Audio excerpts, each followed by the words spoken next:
锅里水开了，我们把鸭肉放下来焯烫一下，加入几片姜，1个葱节，少许料酒，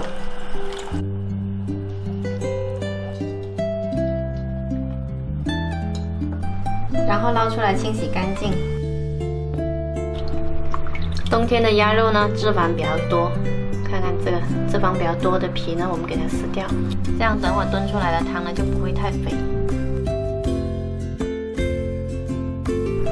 浸泡好的茶树菇、鸡松茸给它清洗一下，鸡松茸洗干净，直接放到炖盅里。洗好了茶树菇，把这个根部给它剪掉，再加入1颗蜜枣、2片姜，最后加入热水，没过所有食材。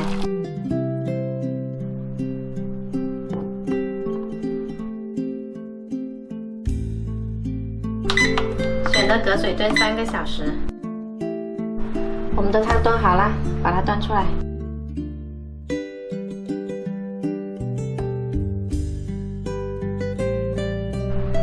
稍微加点盐调一下味就行了，给它搅拌一下。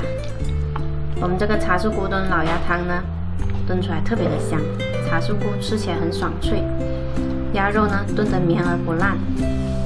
这个汤具有补肾、健脾、养胃的作用，喜欢的话可以试一下。